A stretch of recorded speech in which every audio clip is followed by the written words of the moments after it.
আমাদের সকল দর্শক বন্ধুকে জানাই আরও একবার স্বাগত।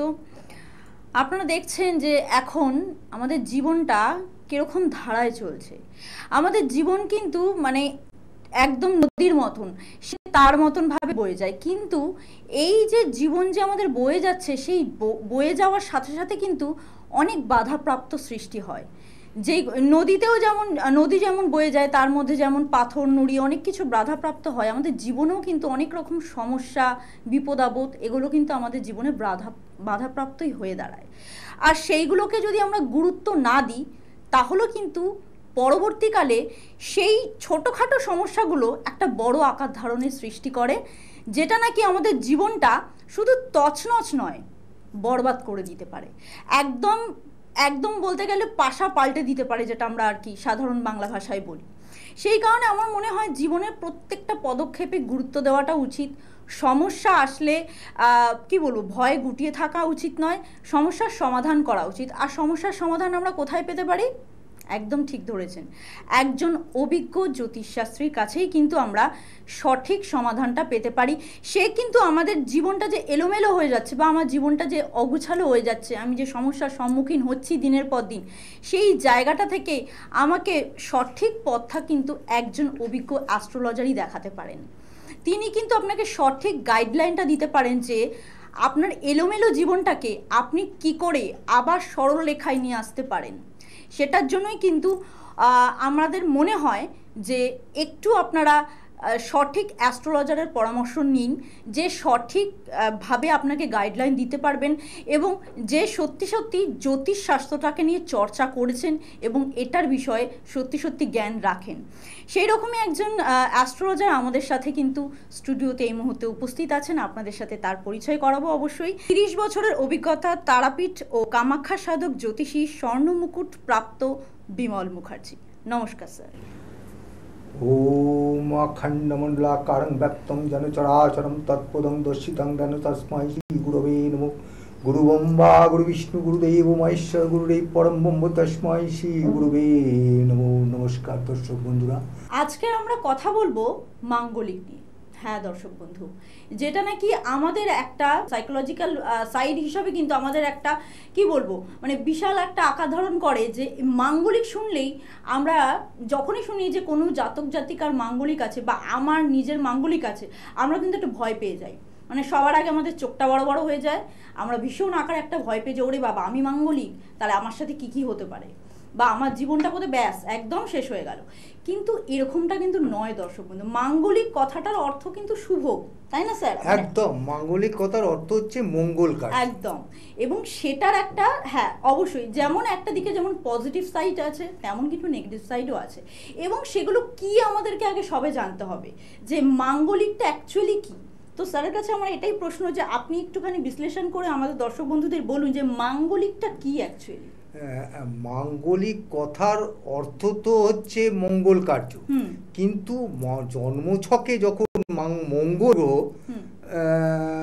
পাঁচটা ভাবে, যেমন লগ্নে, চতুর্থে, সপ্তমে, অষ্টমে, দ্বাদশে অবস্থান করে, তখন সেই জাতক বা জাতিকাকে অবস্থানের জন্যই কিন্তু মঙ্গলের অবস্থানের জন্যই তাকে মাঙ্গলিক বলা হয়। এবং এই মাঙ্গলিক থাকাকালীন কিছু কিছু খারাপ জিনিস তার জীবনে আসে, সেই জন্যই মাঙ্গলিকের দোষটা খুবই খারাপ দোষ বলা হয়। আচ্ছা বেশ, আমরা দর্শক বন্ধুরা জানলাম যে মাঙ্গলিক অ্যাকচুয়ালি এক কথায় মাঙ্গলিকটা কি, এটা আমরা জানলাম। মাঙ্গলিক নিয়ে আরও প্রশ্ন করব, কিন্তু তার আগে আপনাদেরকে একটুখানি ওনার বুকিং নাম্বারটা আমি বলে রাখি। আপনারা যারা চেম্বার ভিজিট করতে চাইছেন বা যাদের সমস্যা রয়েছে তাদেরকে বলবো আপনারা প্লিজ চেম্বারটা ভিজিট করুন। কারণ আপনাদের সমস্যাগুলো নিয়ে যদি আপনারা বাড়িতে বসে থাকেন বা শুধুমাত্র একটা ফোন কল করে জ্যোতিষশাস্ত্রীর কাছে যদি আপনারা জানেন যে আপনাদের সমস্যাগুলো কি, তাহলেই কিন্তু সেখানে সমাধান হচ্ছে না। আপনাদের যদি পুরোপুরিভাবে সমাধান করতে হয় তাহলে কিন্তু চেম্বার ভিজিট অবশ্যই করতে হবে, কারণ আপনার জন্মছকটা কিন্তু চিরুনি তল্লাশির মতন বিচার করতে হবে, তবেই কিন্তু সেটার একটা সমাধান পাওয়া যাবে এবং আপনি যেই সমস্যাগুলো থেকে দীর্ঘদিন জর্জরিত, সেই সমস্যাগুলো থেকে আপনাকে মুক্ত করা সম্ভব হবে। সে কারণে বুকিং নাম্বারটা ভেরি ভেরি মাস্ট আপনারা একটু নোট করবেন, 81006840 023 এটা হচ্ছে বুকিং নাম্বার। আর ওনাকে কোন কোন জায়গায় পাওয়া যাবে, কোথায় কোথায় ওনার চেম্বার আছে? শিয়ালদায় চেম্বার আছে, আপনারা পেয়ে যাবেন, কালীঘাটে পেয়ে যাচ্ছেন এবং দক্ষিণেশ্বরে পাচ্ছেন, আর কিন্তু চুঁচুড়াতেও পাচ্ছেন। এছাড়াও অন্যান্য জায়গায় আপনারা পেয়ে থাকবেন, কিন্তু তার জন্য আপনাদেরকে বুকিং নাম্বারে কল করে সমস্ত রকম ডিটেলসে জেনে নিতে হবে। এই মুহূর্তে কোনো বন্ধু আমাদের সাথে অপেক্ষা করছেন, দেখে নেবো একটু কে আছে। নমস্কার, কে বলছেন? নমস্কার, আমি বারাকপুর থেকে বলছি, দিলীপ হালদার। আচ্ছা, বলুন আজকে কার সম্পর্কে জানতে চাইছেন? আজ আমার নিজের সম্পর্কে জানবো। বেশ, আপনার জন্ম সময়টা বলুন, মানে ডেট অফ বার্থ, জন্ম সময়, জন্মস্থান। নামটা বলতে বলো। দিলীপ হালদার, তাই তো? দিলীপ হালদার। বেশ, হচ্ছে 8/5/1995। আচ্ছা, 8/5/1995। জন্ম সময় সকাল 8টা। সকাল 8টা। আর জন্মস্থান কোথায় ছিল? জন্মস্থান বারাকপুর। বারাসাত ছিল, তাই তো? বারাকপুর। ব্যারাকপুর ছিল, আচ্ছা। জন্ম ডেটটা একবার বলতে বলো। আচ্ছা, ডেটটা আরেকবার বলুন। 8/5/1995। 8/5/1995। আর সকাল কটা? সকাল 8টা। সকাল 8টায়। জন্মস্থান হচ্ছে বারাকপুর। জন্মস্থান ব্যারাকপুর। দিলীপ হালদার। 8/5/1995, তাই তো? হ্যাঁ। হ্যাঁ। উনি কি বিষয়ে জানতে চাইছেন? আপনার প্রশ্নটা কি আছে বলুন। বিষয় বলতে বিয়ের বিষয়। বিয়ের বিষয় আপনি জানতে চাইছেন। আচ্ছা, আপনার কি এখনো অবধি বিয়ে হয়েছে না হয়নি? না, বিয়ে হয়নি। বিয়ে হয়নি, বেশ। দেখুন, আপনার মাঙ্গলিক তো রয়েছেই, ঠিক আছে? আপনার সপ্তম ঘরে রাহু মঙ্গলের সঙ্গে বসে আছে, বুঝতে পেরেছেন? সেক্ষেত্রে আপনার বিবাহেতে তো দেরি হবেই, প্লাস আপনার বিবাহের পরেও আপনার নানা রকমের অশান্তি লেগেই থাকবে, বুঝতে পেরেছেন কি বললাম? হ্যালো হ্যালো, হ্যাঁ শুনতে পাচ্ছেন, বলুন। হ্যাঁ, তো এই ব্যাপারটাই হচ্ছে আপনার একটা ব্যাপার যে সপ্তম ঘরে আপনার মঙ্গলের সঙ্গে রাহু বসে আছে, বুঝতে পেরেছেন? হ্যাঁ, বিয়ে সব ঠিক হয়ে যাচ্ছে, এসে হ্যাঁ, সেই ক্ষেত্রেই এই মাঙ্গলিকের জন্যই বিয়ের সব কিছু এগিয়েও আপনার এই জিনিসটা আপনার ভেঙে যাচ্ছে এবং ভেঙে যাবেও, ঠিক আছে? আপনি একবার আমার সঙ্গে কন্ট্যাক্ট করতে পারেন, প্রতিকার হিসেবে ব্যবস্থা করা যাবে। আচ্ছা দাদা, আপনি একটা কাজ করুন, যেহেতু আপনার বিয়ের জায়গাটা সমস্যা রয়েছে, উনি বললেন যে আপনার মাঙ্গলিকের একটু সমস্যা রয়েছে, সেই কারণে আপনার যোগাযোগ করাটা খুব প্রয়োজনীয় আছে। আপনি একটু যোগাযোগ করুন, চেম্বারে যোগাযোগ করুন। আমি বুকিং নাম্বার আপনাদেরকে বলে দিয়েছি, আমি আবারও রিপিট করে দেব। চেম্বারে এসে যোগাযোগ করাটা কিন্তু খুবই প্রয়োজন। আমরা একটুখানি আলোচনাতে ফিরে যাব। শাস্ত্রীজি, আপনার কাছে আমার পরের প্রশ্ন, যে মাঙ্গলিক থাকলে জাতক জাতিকার জীবনে কি কি সমস্যা হতে পারে সেটা একটু যদি বলেন, মানে কি কি তার প্রভাবটা কিরকম পড়তে পারে? ব্যাপার হচ্ছে মাঙ্গলিক তো টোটাল গ্রহর ব্যাপারটা একটা মঙ্গলের গ্রহের ব্যাপার। তো মঙ্গল গ্রহ হচ্ছে খুব ক্রূর, বুঝতে পেরেছো? এই মঙ্গল গ্রহ মানে মঙ্গল যেরম উত্তপ্ত গ্রহ, মঙ্গল ও লগ্নে থাকলে শরীর তোমার খারাপ থাকবে, শরীরে নানা রকম ব্যাধি দেখা দেবে, ঠিক আছে? চতুর্থভাবে থাকলে মায়ের শরীর খারাপ হবে বা সাংসারিক প্রবলেম হবে। সপ্তম ঘরটা আর অষ্টম ঘরটা হচ্ছে খুব এসেন্সিয়াল ঘর, ঠিক আছে? খুব উল্লেখযোগ্য ঘর, যেখানটায় হচ্ছে বিবাহ ঘর এবং আয়ু ঘর। এই আয়ু ঘরে যদি মঙ্গল পজিটিভভাবে থাকে তাহলে আয়ু বেড়ে যাবে, আর যদি আপনার তোমার ওই মঙ্গল যদি নেগেটিভভাবে থাকে তাহলে আয়ু নেগেটিভ হবে এই অষ্টম ঘরে। আর সপ্তম ঘরটা হচ্ছে বিবাহ ঘর, সেই সপ্তম ঘরে যদি এই মঙ্গল বসে থাকে, ঠিক আছে, তাহলে তো মাঙ্গলিক হলো। সেই মাঙ্গলিকের ওপরে যদি কোনো গ্রহের দৃষ্টি থাকে, ধরো রাহু বা কেতু বা শনির, সেক্ষেত্রে ওই তোমার যে জাতকের জন্মছকে এটা থাকবে, সেই জাতকের যে বিবাহের পর যার সঙ্গে বিবাহ হবে তার আয়ু কম হবে। আচ্ছা, এই মেন উল্লেখযোগ্য ব্যাপারই হচ্ছে সপ্তম ঘর অষ্টম ঘর, মাঙ্গলিকের দুটো ঘর খুব উল্লেখযোগ্য। আচ্ছা, মানে আর এই মাঙ্গলিক থাকার কারণে কি এইটা কি খুব সত্যি কথা যে মানে আমি এটা শোনা তো যায় যে একজন মাঙ্গলিক যদি জাতক হয় তার জাতিকাও নাকি মাঙ্গলিক হলেই নাকি সুবিধা হয় বিয়ের ক্ষেত্রে, এটা কি সত্যি কথা?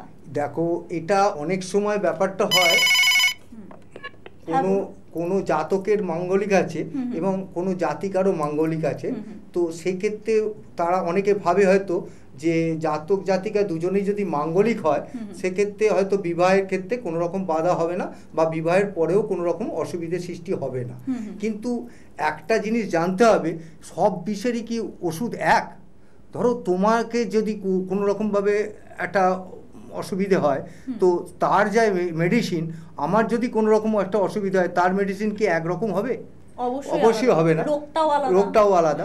তো সেই হিসেবে আমি বলবো, এটা অনেকেই বলে এবং অনেকে আমার মনে হয় মানে বিবেচনা করা, বিচারের প্রয়োজন প্রয়োজন আছে। আছে। অবশ্যই বিচার না করে সেটাও সম্ভব হবে না। একদমই তাই। আমাদের পরবর্তী বন্ধুও কিন্তু চলে এসেছে, একটু দেখে নি কে আছে। নমস্কার, কে বলছেন? নমস্কার। হ্যাঁ বলুন, কোথা থেকে বলছেন? আমি বলছিলাম বর্ধমান থেকে। আচ্ছা বেশ, আজকে কার সম্পর্কে জানতে চাইছেন? আমার সম্বন্ধেই জানতে চাই। স্যার অনুষ্ঠানটা দেখছিলাম, অনেকক্ষণ ভালোই লাগছিল, তো অনেকক্ষণ ফোন করার পর অনেকক্ষণ পর পেলাম লাইনটা। অনেক অনেক থ্যাংক ইউ আপনাকে ফোন করার জন্য।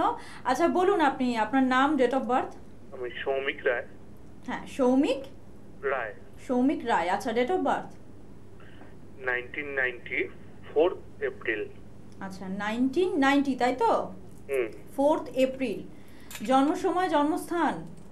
বর্তমান। জন্ম সময় হচ্ছে বিকেল 4:35। আচ্ছা বিকেল 4:35, তাই তো? বেশ, কি প্রশ্ন আছে একটু ঝট করে বলুন। আমার একটু মানে আমি একটা বিজনেস করি, আমি কোনো বিজনেসটাকে বাড়াতে চাই, তা কোনোভাবে সেভাবে মানে আমি প্রফিট ডেভেলপ করতে চাইছেন? হ্যাঁ ডেভেলপ। হ্যাঁ আচ্ছা বেশ। দেখুন দাদা ভাই, যাই বলি, আপনার যে জন্মছকে আমি যেটা দেখছি তাতে আপনার মাঙ্গলিক তো রয়েছেই, প্লাস আপনার যেখানে আপনার যে কর্মের জায়গা, সেই কর্মদাতা যে শনি, ঠিক আছে, সেই শনি অন্য জায়গায় মানে আর একটা পাপ গ্রহের সঙ্গে বসে আছে, বুঝতে পেরেছেন? সেক্ষেত্রে আপনাকে তো দাদা আপনার এই পজিশন এখন চলবেই, বুঝতে পেরেছেন? এই পজিশন এখন চলবে এবং এটা থেকে আপনি মানে রেহাই পেতে গেলে আপনাকে তো কোনো অভিজ্ঞ জ্যোতিষীর সঙ্গে পরামর্শ করেই তবে এগোতে হবে।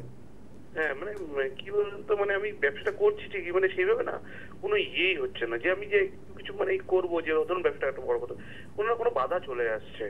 হ্যাঁ ওই বাধাটা কাটানোর জন্যই আপনাকে প্রয়োজন কোনো জ্যোতিষীর সঙ্গে দেখা করা, অভিজ্ঞ অ্যাস্ট্রোলজারের পরামর্শ নেওয়া। যোগাযোগ করার জন্য আপনাদের নাম্বারটা আমি আরেকবার বলবো, 8100684023। এটা হচ্ছে আপনাদের বুকিং নাম্বার। আপনারা যাবতীয় প্রশ্ন আপনাদের যদি চেম্বারে আসার জন্য আছে বা কোনো কিছু জানার জন্য আছে, এই বুকিং নাম্বারে কল করে অবশ্যই জেনে নেবেন। আগামী দিনে কিন্তু আপনাদের সাথে আবারও দেখা হবে, অনুষ্ঠান নিয়ে ফিরে আসবো। ততক্ষণ আপনারা সকলে ভালো থাকবেন, সুস্থ থাকবেন, ভালোবাসায় থাকবেন।